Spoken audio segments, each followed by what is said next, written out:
Welcome to intellectuals Avenue. हमारी आज की फिगर ऑफ स्पीच है कॉन्सोनेंट्स। कॉन्सोनेंट्स का मतलब है कि नेबरिंग वर्ड में एक जैसे कॉन्सोनेंट लेटर का इस्तेमाल करना।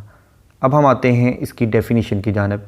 द रेपिटिशन ऑफ आइडेंटिकल और similar consonants in neighbouring words whose vowel sounds are different, यानी दो अल्फाज में एक जैसे कॉन्सोनेंट लेटर का इस्तेमाल करना जिनके वावल साउंड डिफरेंट हों, और ये एसोनेंस का ऑपोजिट है। अब हम आते हैं इसकी एग्जांपल्स की जानिब। जैसा कि कमिंग और होम, इन दोनों में एम एक ऐसा कॉन्सोनेंट है जो कि रिपीट हो रहा है। उसके बाद हॉट और फुट, इन दोनों में टी कॉन्सोनेंट रिपीट हो रहा है। उसके बाद वंडर और वांडर में डी और आर, ये कॉन्सोनेंट रिपीट हो रहा है।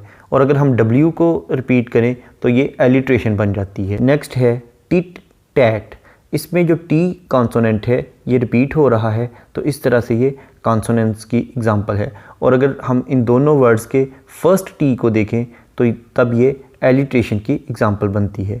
इसी तरह से टिक टॉक, इसमें जो के साउंड है इसके रिपीट होने से ये कॉन्सोनेंट्स की एग्जांपल है, और टी के लेटर को अगर हम रिपीट करें तो ये एलिट्रेशन की एग्जांपल है। अब हम देखते हैं वर्क्स ऑफ लिटरेचर में इसकी एग्जांपल्स को। जैसा कि अगर हम विलियम बटलर येट्स की पोइम पॉलिटिक्स की लाइन नंबर 3 को देखें तो इसमें वो कहता है ऑन रोमन और ऑन रशियन।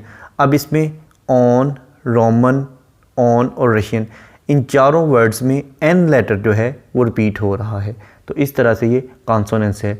और इसके रोमन और रशियन, इन दोनों के स्टार्ट पे आर लेटर रिपीट हो रहा है, जो कि एलिट्रेशन की एग्जांपल है।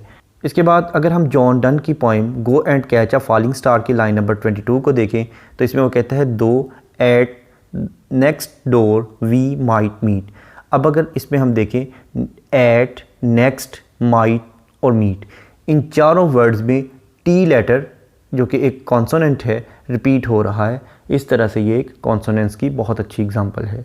उसके बाद जॉन डन ही की अगर हम एक और पोइम द गुड मॉरो को देखें तो इसकी लाइन नंबर 2 में वो कहता है did till we loved were we not weaned till then.